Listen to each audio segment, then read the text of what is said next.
The morning sun rose over New Haven Colony, but Jake Morrison could not enjoy its beauty. The human captain stood on the command tower and looked at the burning city below. Smoke rose from 100 fires. The alien ships hung in the sky like metal vultures waiting for their next attack. "Captain Morrison, sir," called Lisa Burke as she ran up the stairs.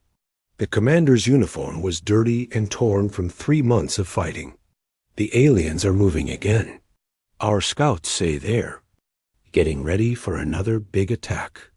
Jake nodded and lowered his binoculars. The Zephyrian fleet had been bombing New Haven for months. Their strange ships looked like giant insects with wings made of metal. Each one was 3 times bigger than anything humans had ever built. And there were 200 of them floating above the colony. "How many people do we have left?" Jake asked. "About 5,000 fighters, sir, plus 20,000 civilians hiding in the underground shelters," Lisa replied. She tried to keep her voice steady, but Jake could hear the fear. The colony had started with 100,000 people. Farmers, scientists, teachers, and their families. They came to this world to build a new life far from Earth. The planet was perfect for humans.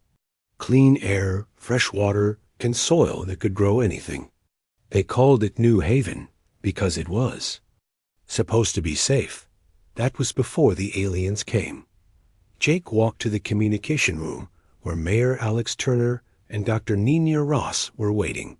The mayor was a big man with gray hair who used to smile all the time. Now his face was hard and worried. Dr. Ross was the colony's chief scientist. She had been trying to fix their broken equipment for weeks. "Any word from Earth?" Jake asked. Dr. Ross shook her head. "Nothing, Captain. Our main transmitter was destroyed in the first attack. I sent our last message 6 months ago, but I don't know if anyone got it." "They got it," Mayor Turner said firmly. "Earth wouldn't abandon us." Jake wanted to believe that, but Earth was very far away. Even if help was coming, it might be too late. The aliens had been patient so far. They could have destroyed the colony in the first week, but they seemed to enjoy the slow hunt. Outside, the alien ships began to move, their weapons charged with a sound like thunder. Jake had seen those weapons before. They could melt steel and turn stone to dust. The humans had fought back with everything they had, but their guns were like toys compared to alien technology. "Sir," called Sergeant Maria Lopez from the radio station, "the aliens are talking to us again." Jake picked up the radio. The voice that came through was cold and strange. It spoke English, but the words sounded wrong, like they were made by a machine. "Human creatures," the voice said. "This is General Vexthil of the Zephyrian hegemony. Your resistance is pointless. Surrender now, and we will make your deaths quick." Jake pressed the talk button. "This is Captain Morrison of the Colonial Defense Force. We will never surrender. This is our home." The alien laughed. It was a horrible sound. "Your home? We are the masters of this galaxy, human. Your species crawled out of one small world and thinks it owns the stars. You are wrong. Soon you will all be dead, and we will take what we want from your planet." The radio went quiet. Jake set it down and looked at his people. They were all watching him, waiting for orders. These men and women had been fighting for months without hope. They stayed because they had nowhere else to go. "Listen to me," Jake said. "I know things look bad. I know. We're outnumbered and outgunned, but we're not giving up. This is our home, and we're going to defend it." Lieutenant Sam Carter stepped forward. He was young, maybe 25, with short brown hair and determined eyes. "What are your orders, sir?" "We make them pay for every inch," Jake said. "Lieutenant Carter, take your squad and check the north wall. Sergeant Lopez, I want you to organize the civilian volunteers. If the aliens want New Haven, They're going to have to fight for it. The soldiers saluted and hurried away. Jake turned back to the window and watched the alien ships. They were beautiful in a terrible way. Their hulls were dark red like dried blood, and they moved through the sky without making a sound far above the planet. General Vexthal stood on the bridge of his flagship, the Crimson Talon. He was tall and thin, with skin like gray leather and eyes that glowed yellow in the dark. His uniform was covered with medals from 100 conquered worlds. "General," said his aide, Commander Tishrak, "the humans refuse to surrender." "Of course they do," Vexthal replied. "Humans are stubborn. That is why we must break them slowly. Fear is a better weapon than our plasma cannons." The general looked at the planet below. It was a beautiful world, perfect for Zephyrian colonies. The humans had done good work here. Their cities were well built, and their farms were productive. It would be a shame to destroy it all, but humans were dangerous if left alive. "Sir?" called the communications. "Officer, we're getting a message from deep space. It's very faint." Vexthal frowned. "What kind of message?" "It's human, sir. Some kind of distress signal. Very old." The general laughed. "Probably from some human trading ship. Ignore it. Focus on the battle." But far away in the darkness of space, something was listening. The human dreadnought USS Vengeance moved through the void like a shark through deep water. Its hull was black as night, and its weapons were charged and ready. Captain Ryan Blake sat in his command chair and studied the message from New Haven. It was 6 months old, but the words were clear. "This is New Haven Colony. We are under attack. Please send help." "Captain," said Commander Kate Phillips, his second in command, "we're still 3 days away from the Kepler system." "And we better hurry," Blake replied. "Tony, how are the engines?" Chief Engineer Tony Martinez looked up from his control panel. "Running at full power, sir. We'll be there in 72 hours. Blake nodded. He had been fighting aliens for 10 years, ever since the First Contact War. He had seen what they did to human colonies. Sometimes they killed everyone quickly. Sometimes they played with their victims like cats with mice. "Sir," called Amy Chun from the communication station. "I'm picking up Zephyrian fleet signals. It's a big one, Captain. Maybe 200 ships." Blake's jaw tightened. 200 ships against one. Most captains would turn around and call for backup, but Blake was not most captains.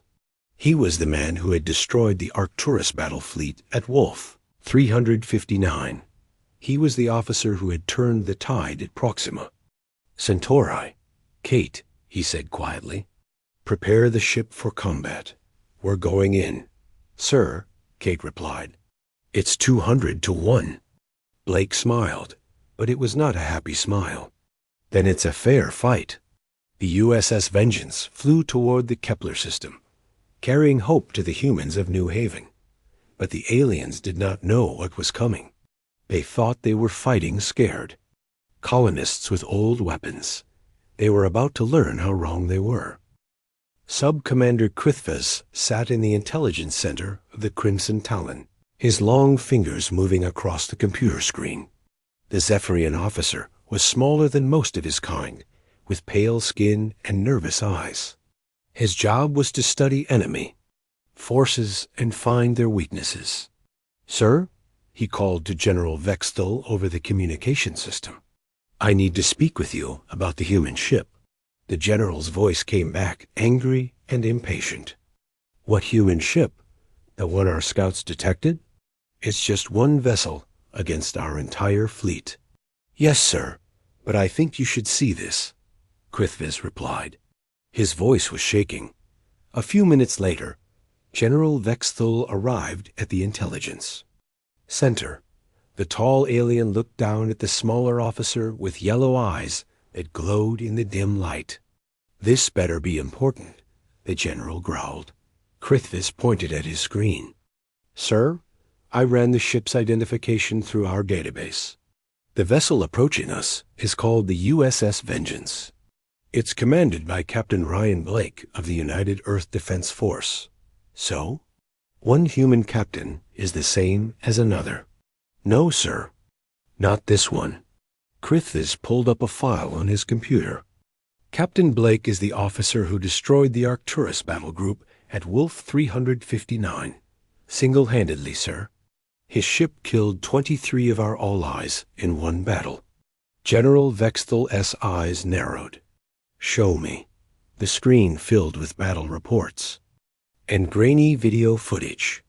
The images showed human ships fighting against insect-like vessels from the Arcturus Empire. In the center of the battle was a single human dreadnought, its guns firing in all directions. The Arcturus had 40 ships, Krithvis explained. The humans had 5. Captain Blake's ship, the USS Vengeance, was the only one that survived, but it destroyed the entire enemy fleet. How? The human ship used tactics we had never seen before. It moved in patterns that seemed random, but every movement was planned. Blake knew exactly where each enemy ship would be and when. He set traps that the Arcturus never saw coming. The general watched the footage in silence. He had fought the Arcturus Empire before. They were tough warriors with good ships and weapons. To see them destroyed so easily was disturbing. What else do you know about this Blake? He asked. Krithvis switched to another file. He's been fighting in space for 15 years. He started as a young officer and worked his way up through the ranks. Every battle he fights, he wins. Other human captains call him the Butcher of Proxima because of what he did to the Centauri fleet. What did he do? The Centauri had surrounded a human colony with 50 ships. Blake arrived with just his dreadnought and 2 escorts. He destroyed 37 enemy vessels in 6 hours. The rest ran away. General Vexthel felt a cold fear creeping up his spine. How many ships has he destroyed? Over 200, sir. In 10 years of fighting. The general stared at the screen. The human ship in the footage looked ordinary. It was smaller than most Zephyrian vessels, with simple weapons and basic armor. But it moved like a living thing, dodging enemy fire and striking back with deadly precision. What about his crew? The general asked. His second in command is Commander Kate Phillips. The other races call her the Iron Maiden because she never shows mercy in battle. She's been with Blake for 8 years. And the others? Chief Engineer Tony Martinez. He's famous for keeping ships running, even when they're badly damaged. Chief Tactical Officer Greg Patterson. He can hit targets from distances that should be impossible. General Vexthel closed his eyes. This was not good news. His fleet was large and powerful, but most of his captains had never fought humans before. They expected an easy victory against frightened colonists. Sir, Krithvis said quietly, there's something else. The human ship isn't just any dreadnought. It's been upgraded with new weapons that we don't understand. Our spies say it has something called quantum torpedoes and plasma cannons. What do those do? We don't know, sir. But the last alien fleet that faced them was completely destroyed. No survivors. The general felt his confidence cracking. He had been so sure that this would be a simple conquest. The human colony was small and weak. Their defenses were primitive. It should have been easy. But now a legendary human warship was coming. A ship commanded by the most dangerous human captain in the galaxy. Sir, called Fleet Admiral Zix Mora. From the bridge, the human ship is still approaching. Our scouts say it will be here in 48 hours. General Vexthel looked at his intelligence officer. Send this information to all ship captains. They need to know what we're facing. Within an hour, every Zephyrian ship in the fleet had received the files about Captain Blake and the USS Vengeance. The reaction was immediate and frightening. On the bridge of the destroyer Night's Edge, Captain Vorthak read the report with growing horror. 200 ships destroyed? He whispered to his first officer. By one human? The reports are confirmed. Sir, the officer replied. This Blake is not like other humans. He's a killer. Similar conversations were happening on ships throughout the fleet. The confident alien warriors who had been looking forward to an easy victory were now checking their weapons and armor. Some were already talking about requesting transfer to other battles. On the planet below, Captain Jake Morrison noticed the change in alien behavior. The bombing had stopped, and the enemy ships were flying in defensive formations instead of attacking patterns.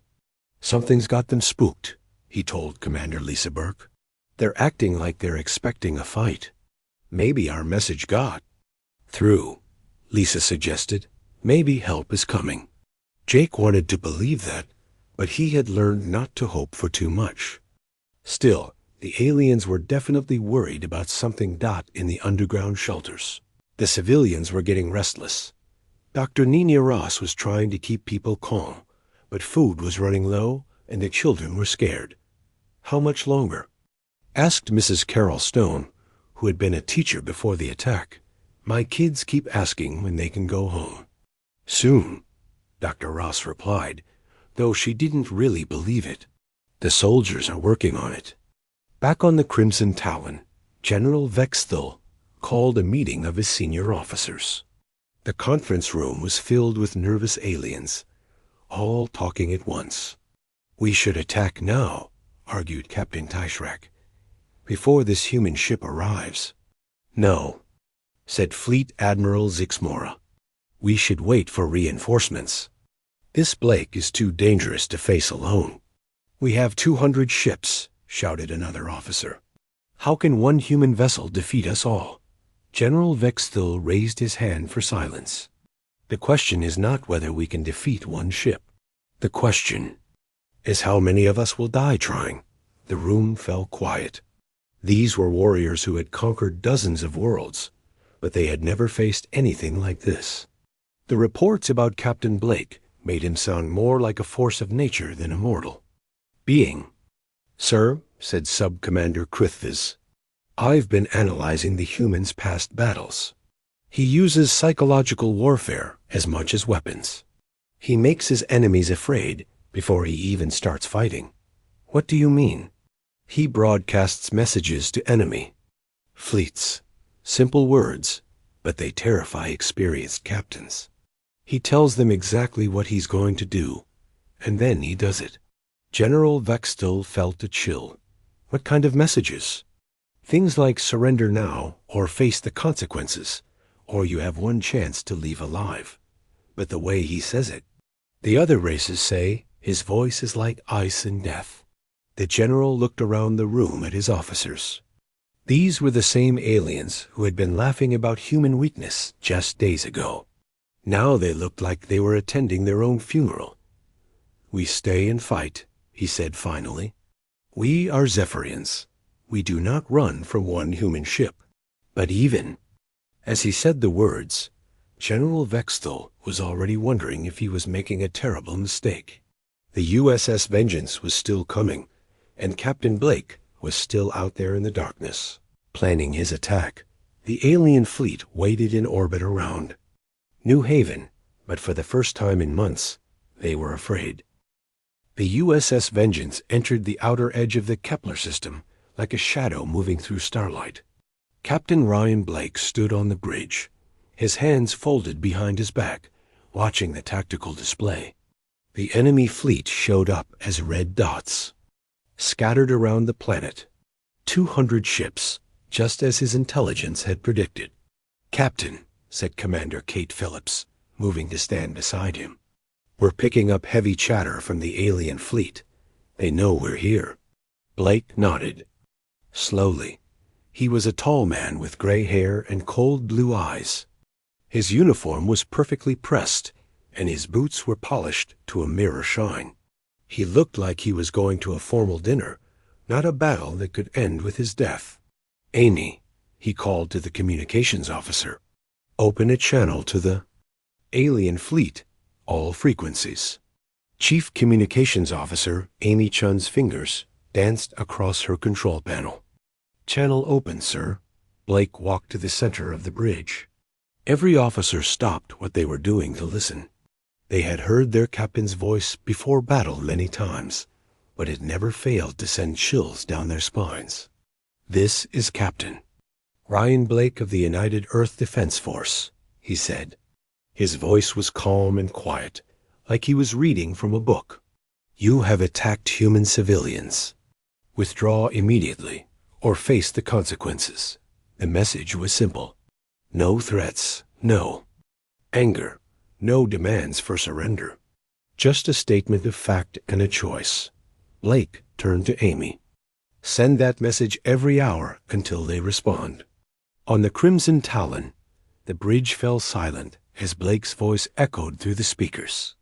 General Vexthal stared at the communication panel as if it were a poisonous snake. "That's it?" asked Fleet Admiral Zixmora. "No demands? No negotiation?" "He's giving us a choice," said Sub-Commander Krithvas, his voice barely a whisper. "Leave or die." General Vexthal's yellow eyes glowed with anger. "One ship, one human ship dares to threaten the entire Zephyrian fleet." But even as he spoke, he could hear the fear in his own voice. The human's message had been delivered with such confidence, such certainty. Blake hadn't said, "Please withdraw," or "We demand you leave." He had simply stated what would happen if they stayed. "Sir," called the tactical officer, "the human ship is still 3 hours away at current speed." "How is that possible?"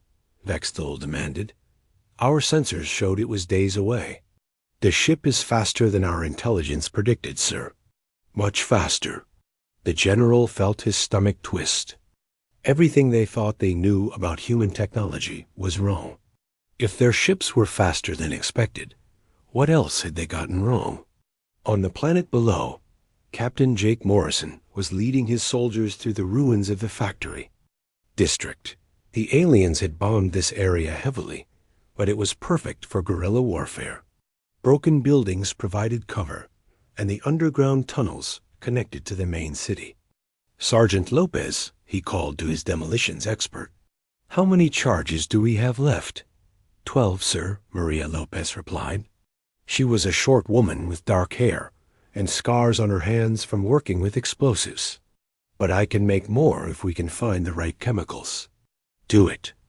"Lieutenant Carter, I want you to take your squad and hit the alien supply depot on the east side. Make them think we're planning a big attack."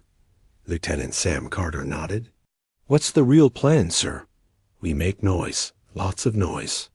I want every alien on this planet to know we're still fighting." The soldiers moved out through the rubble.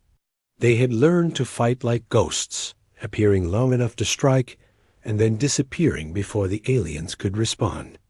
It wasn't enough to win the war, but it kept hope alive. Back in space, the USS Vengeance continued its approach. Captain Blake walked through the ship, checking on his crew. In the engine room, Chief Engineer Tony Martinez was making final adjustments to the power systems. "How are we looking, Tony?" Blake asked. "All systems running at peak efficiency, sir," Martinez replied. He was a stocky man with grease-stained hands and a proud smile. "The new plasma cannons are charged and ready. The quantum torpedoes are locked and loaded." "Good. We'll only get one chance at this." Blake continued his tour, stopping at the medical bay where Dr. Carol Stone was preparing for casualties. The doctor was a small woman with kind eyes and steady hands. "How many beds do we have ready?" Blake asked. "All of them, sir." "But, Captain, if we're fighting 200 ships, ... "We'll manage," Blake said simply. "We always do." In the tactical center, Chief Tactical Officer Greg Patterson was studying the enemy fleet formation. He was a thin man with sharp features and eyes that missed nothing. "Captain," he said when Blake approached, "I've identified the enemy flagship. It's the large vessel in the center of the formation." "The Crimson Talon," Blake said. "General, Vexthal's ship. How did you know that, sir?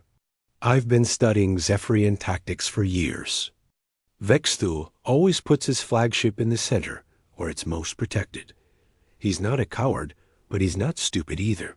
Patterson nodded. What are your orders, sir? Patience. Let them think about what's coming. On the Crimson Talon, the alien crew was getting more nervous by the hour. Every time Blake's message repeated, conversation stopped and officers looked at each other with worried expressions. Sir, said Commander Tishrak to General Vexthul, the crew is asking questions.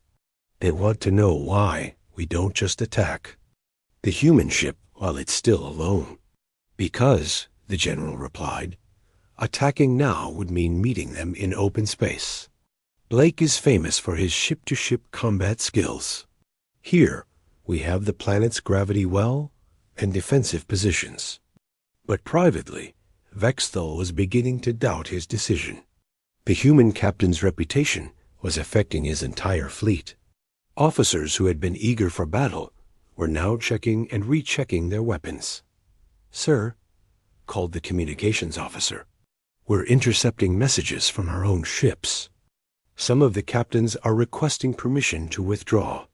Denied, Vexthul shouted. Any ship that tries to leave will be destroyed. But the general knew he was losing control. Fear was spreading through his fleet like a disease.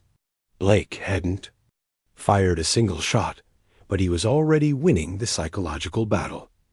On the planet, Captain Norrison's raid was going perfectly. His soldiers had destroyed 3 alien supply depots and damaged a communications array. The aliens were running around in confusion, trying to figure out what the humans were planning. Sir, said Lieutenant Carter over the radio, we've got movement in the enemy camp. Looks like they're pulling back some of their ground forces. Excellent, Morrison replied. Keep the pressure on. I want them looking down here instead of up there. He pointed at the sky, where the battle would soon begin. The colonists didn't know about the approaching human ship, but Morrison could feel it. Something was coming. Something that had the aliens. Scared dot back on the USS Vengeance, Blake stood in his quarters, looking at a picture of his family. His wife and daughter had been killed in the first alien attack on Earth Colony 7. That was 15 years ago, but the pain was still fresh. Captain, came Kate's voice over the intercom. We're 2 hours out. On my way, Blake replied. He walked back to the bridge where his officers were waiting. The tactical display showed the alien fleet in perfect detail. 200 ships arranged in a defensive formation around the planet. Amy, Blake said, send the message again. Once more, his calm voice echoed through space. This is Captain Ryan Blake of the United Earth Defense Force. You have attacked human civilians. Withdraw immediately, or face the consequences. This time, there was a response. General Vexthul's voice came through the speakers, angry and defiant. Human captain, you are outnumbered 200 to 1. Turn back now, or be destroyed. Blake smiled, but it was a cold smile that never reached his eyes. Amy, open the channel. Channel open, sir. General Vexthul, Blake said, his voice still. Perfectly calm. You have 1 hour to begin your withdrawal. After that, I will consider all your ships to be hostile targets. The channel went dead. On the bridge of the USS Vengeance, every officer stood a little straighter. They had served with Blake for years, and they knew what was coming. On the Crimson Talon, General Vexthul stared at the communication panel in shock. The human had given him an ultimatum. 1 hour to withdraw, or face attack from a single ship. Sir, whispered Fleet Admiral Zixmora, what are your orders? For the first time in his career, General Vexthul didn't know what to say. The human's confidence was terrifying. Blake spoke like a being who had never lost a battle, who had never even considered the possibility of defeat. And as the USS Vengeance continued its approach, the alien fleet began to understand that they were not facing an ordinary enemy. They were facing a legend, and legends were very dangerous things. The USS Vengeance moved through space like a dark angel of death. Captain Blake stood on the bridge, watching the tactical display as his ship closed the distance to the enemy fleet. 1 hour remained until his ultimatum expired. "Captain," said Commander Kate Phillips, reading from her tactical station, "I'm getting strange readings from the enemy fleet. Their ships are moving, but not in any attack pattern one recognizes." Blake nodded. "They're nervous. Fear makes people do strange things." On the Crimson Talon, General Vexthal paced back, forth on his bridge. His officers watched him with worried expressions. The great general who had conquered 12 worlds was showing signs of stress for the first time in his career. "Sir," said Sub-Commander Krithvis quietly, 43 minutes. Until the humans' deadline." "I know," Vexthal snapped. "Don't you think I know?" Fleet Admiral Zixmora approached carefully. "General, perhaps we should consider the humans' offer. We could withdraw and return with more ships." "We are Zephyrians," Vexthal shouted. "We do not run from one human ship." But even as he spoke, the general was looking at the tactical display. The human vessel was still just a single dot on the screen, but it was moving with such confidence. No evasive maneuvers, no attempts to hide. It was coming straight at them like it owned the galaxy. "Sir," called the sensor officer, "I'm getting detailed scans of the human ship now. The readings are unusual. Show me." The main screen filled with technical data about the USS Vengeance.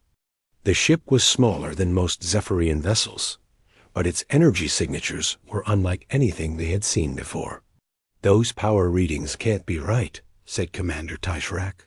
"No ship that size should generate that much energy." "The weapon systems are completely unknown," added the tactical officer. "I'm seeing energy patterns that don't match any human technology in our database." General Vexthal stared at the screen. The human ship was not just dangerous because of its captains. Reputation. It was dangerous because it was carrying weapons that the Zephyrians had never encountered before. "Sir," called the communications officer, "Captain Vorthak from the Night's Edge is requesting permission to speak with you." "Put him through." The face of a nervous Zephyrian captain appeared on the screen. "General, sir, my crew is asking questions. They want to know why we're not attacking the human ship while it's still far away." "Because," Vexthal said through gritted teeth, "we are waiting for the right moment. Sir, with respect, some of my officers are saying we should withdraw. They're saying this Blake is too dangerous to fight. Any ship that tries to leave will be destroyed," Vexthal warned. "We are Zephyrians. We do not run." But after the transmission ended, the general felt his confidence cracking. If his own captains were losing their nerve, how could he expect to win this battle? On the planet below, Captain Jake Morrison was leading another raid against the alien ground forces. His soldiers had been fighting for hours, hitting enemy positions, and then disappearing into the ruins. "Sir," called Lieutenant Dan Murphy, the intelligence officer, "the aliens are acting strange. They're not fighting back like they used to." "What do you mean?" Morrison asked. "They're more defensive, like they're waiting for something to happen." Morrison looked up at the sky. He couldn't see the space battle that was about to begin, but he could feel it. Something was coming. Something that had the aliens scared. "Keep hitting them," he ordered. "Whatever's happening up there, we need to keep these ground forces busy." Back in space, the USS Vengeance continued its approach.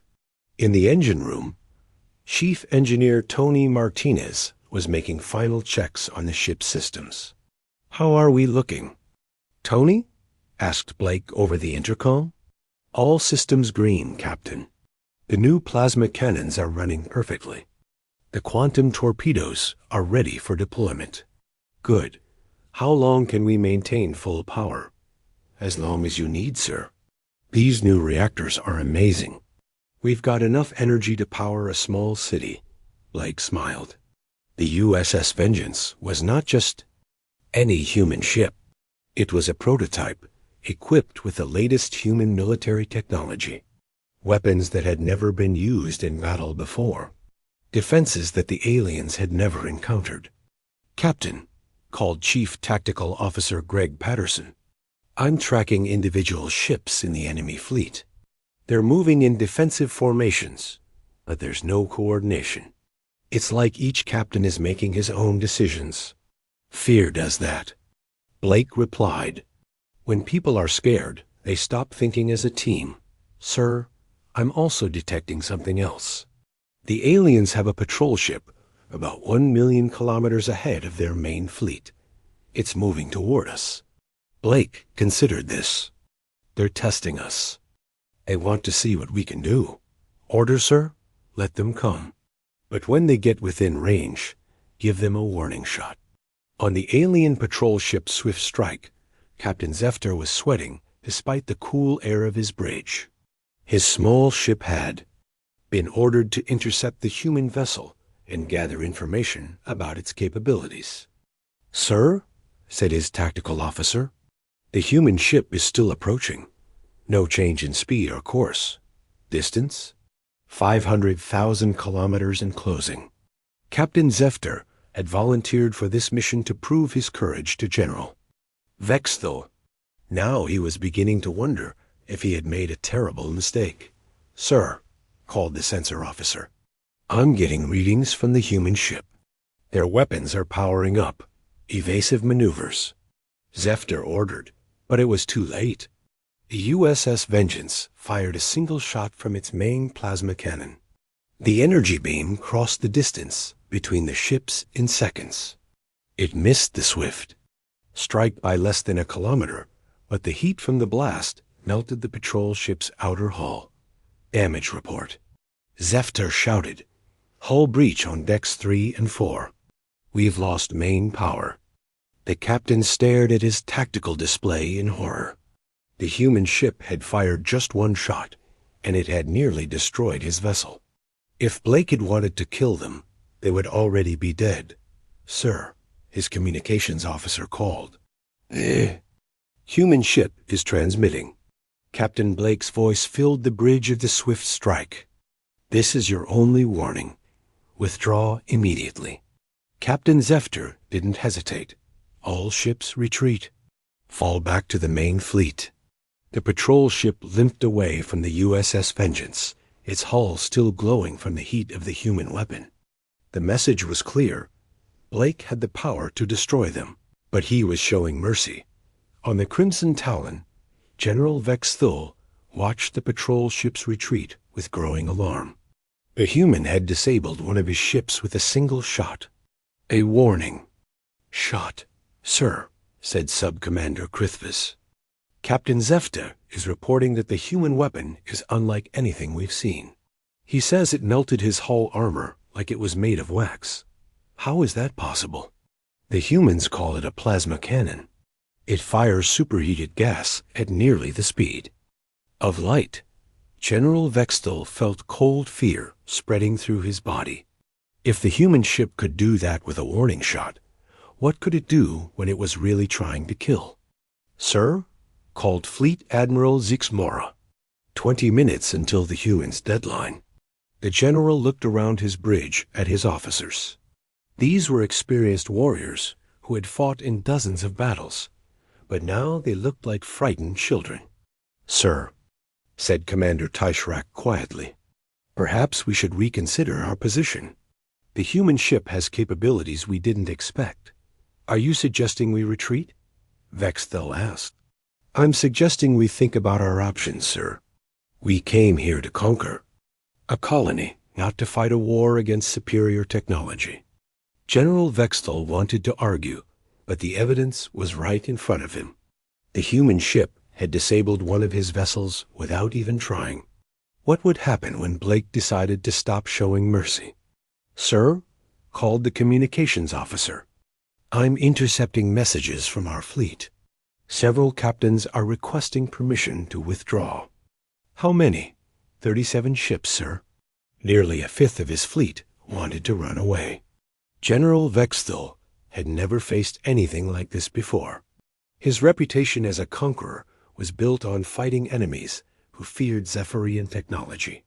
But the humans were not afraid. If anything, they seemed to think the aliens were the ones at a disadvantage. On the USS Vengeance, Captain Blake was studying the tactical display with his senior officers. The alien fleet was showing clear signs of panic. Ships were moving out of formation, and several were already turning away from the planet. "Captain," said Commander Kate Phillips, "I'm seeing increased chatter from the enemy fleet. They're arguing about whether to fight or run." "Good," Blake replied. "Fear is our best weapon right now." "Sir?" called Amy Chun from communications. "We're getting a transmission from the planet. It's Captain Morrison. Put him through." "Jake." Morrison's voice crackled through the speakers. "This is Captain Morrison of the New Haven Defense Force. Is someone up there? We could really use some help down here." Blake smiled. It was the first time his officers had seen him look happy in days. "Captain Morrison, this is Captain Blake of the USS Vengeance. We're here to help." "Blake?" Morrison's voice was filled with amazement. "The Ryan Blake?" "Sir, we have 5,000 civilians trapped in underground shelters and about 200 alien ships above us. Not for long," Blake replied. "Keep your people safe, Captain. We'll handle the ships." 10 minutes until deadline," announced Kate Phillips. Blake walked to the center of the bridge. "All stations, prepare for combat. Tony, I want full power to weapons and shields. Greg, target." General Vexthal stood on the bridge of the Crimson Talon and made the hardest decision of his military career. His hands shook as he reached for the fleet communication system. Around him, his officers waited in tense silence. "All ships," he sighed, his voice barely steady. "This is General Vexthal. Begin immediate withdrawal from the Kepler system. Repeat, all ships withdraw immediately." The words tasted like poison in his mouth. For the first time in 20 years of military service, he was ordering a retreat without firing a shot. But the alternative was watching his entire fleet get destroyed by a single human ship. "Sir," said Fleet Admiral Zix Mora quietly, "the fleet is responding.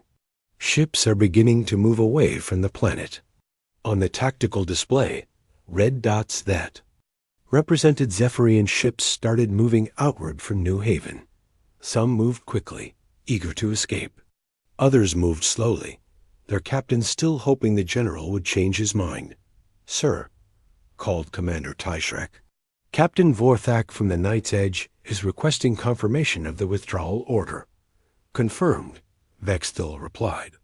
"All ships are to leave the system immediately. Any ship that delays will be left behind." The threat was clear.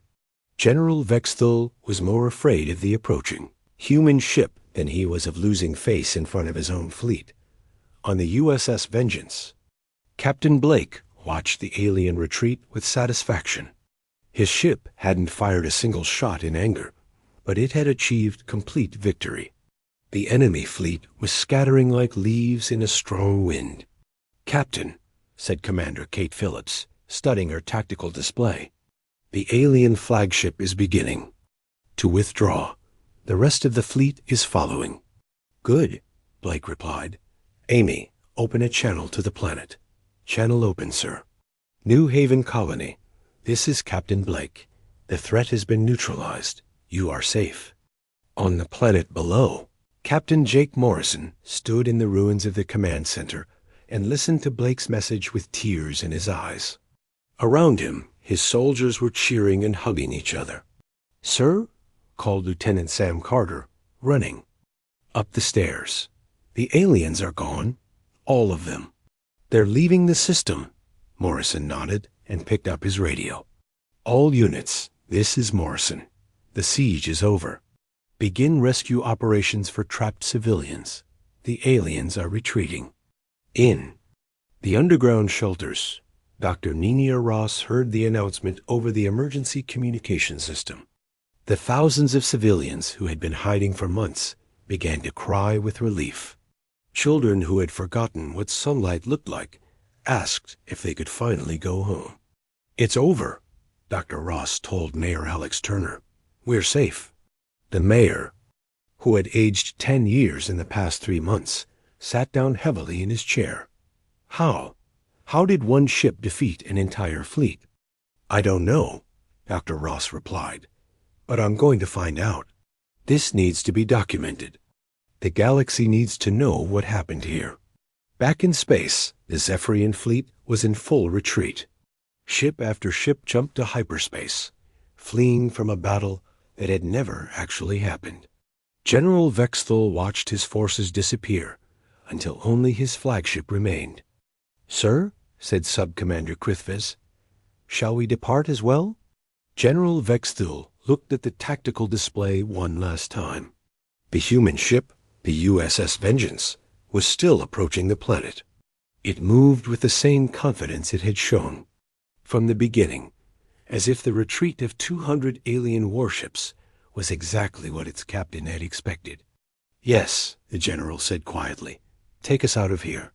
The Crimson Talon jumped to hyperspace, leaving the Kepler system behind.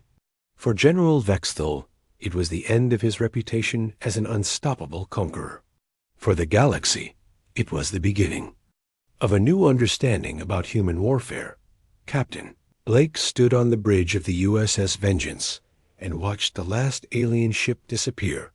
His crew looked at him with amazement and respect. They had just won the most one-sided victory in military history without firing a shot. "Captain," said Chief Engineer Tony Martinez over the intercom, "should I power down the weapons?" "Not yet," Blake replied. "Let's make sure they're really gone first." "Sir," called Greg Patterson from Tactical, "long-range sensors show no alien ships within 50 light years." "They're really running." Blake nodded. "Amy, open a channel to the colony. Tell them we're coming down to help with rescue operations." The USS Vengeance moved into orbit around New Haven. From the planet's surface, the colonists could see the massive human warship hanging in the sky like a guardian angel. Its black hull gleamed in the sunlight, and its weapons pointed outward, toward the stars, ready to defend them against any threat. Captain Morrison and his soldiers worked through the day and night, pulling civilians from the underground shelters. Families were reunited, children saw their parents again, and the colony began the long process of rebuilding. Dr. Nenia Ross started documenting everything that had happened. She interviewed soldiers, civilians, and anyone who had witnessed the retreat. Her report would become one of the most important military documents in human history. "Captain Morrison," she said as they worked together to clear debris from the hospital, "how do you explain what happened here? 1 ship against 200. Morrison paused in his work and looked up at the USS Vengeance. "I think it wasn't really about the ship," he said. "It was about the man commanding it. Captain Blake has a reputation. The aliens knew what he was capable of, and they decided they didn't want to find out firsthand. But that seems impossible. How can reputation be more powerful than weapons?" "Fear is the most powerful weapon in the galaxy," Morrison replied. Blake understood that. He didn't need to destroy the alien fleet. He just needed to make them believe he could. 3 days later, the USS Vengeance prepared to leave New Haven. The colony was safe, and other human ships were already on their way to provide additional protection. Captain Blake's work was done. "Captain," said Commander Kate Phillips, "we're ready to depart." Blake nodded and took one last look at the planet below. New Haven was rebuilding quickly. The humans were resilient, just like always. They would survive and grow stronger. "Set course for Earth," he ordered. "Time to go home." As the USS Vengeance jumped to hyperspace, the story of the Battle of New Haven began to spread throughout the galaxy. Alien races that had never heard of humans suddenly became very interested in learning about them. The story was told and retold, growing with each telling dot in the Zephyrian Empire. General Vexthul was stripped of his rank and exiled to a remote world. His replacement, General Korithval, issued new orders to all Zephyrian forces: avoid human ships at all costs. Other alien races began to study human military tactics and technology. They learned about human psychology, human determination, and human willingness to fight against impossible odds. The galaxy had always seen humans as a young and weak species. Now they understood the truth. Humans were not weak. They were terrifying. The story of Captain Blake and the USS Vengeance became a legend. Songs were written about the battle that wasn't a battle. Military academies across the galaxy taught courses on psychological warfare using the New Haven incident as a case study. And somewhere in deep space, other human ships continued their patrol of the frontier. They carried with them the reputation that Blake had built, the fear that he had created, and the knowledge that sometimes the most powerful weapon was the one you never had to fire. Dr. Nina Ross finished her report 6 months later. The last line read, "Today we learned that humanity's greatest strength is not our technology or our numbers. It is our ability to make our enemies afraid before the fighting even begins." Captain Blake saved New Haven not with his weapons, but with his reputation. The galaxy will remember this lesson for a very long time. The report was sent to Earth, where it was read by every military officer and government official. Copies were distributed to human colonies throughout the galaxy. The message was clear. Humans were not to be underestimated, and in the darkness between the stars, alien fleets changed course whenever they detected human ships. The Withdrawal Order at New Haven had become the most famous retreat in galactic history. It proved that sometimes the best way to win a war was to make your enemies too afraid to fight. The USS Vengeance continued its patrol, carrying its deadly reputation like a shield.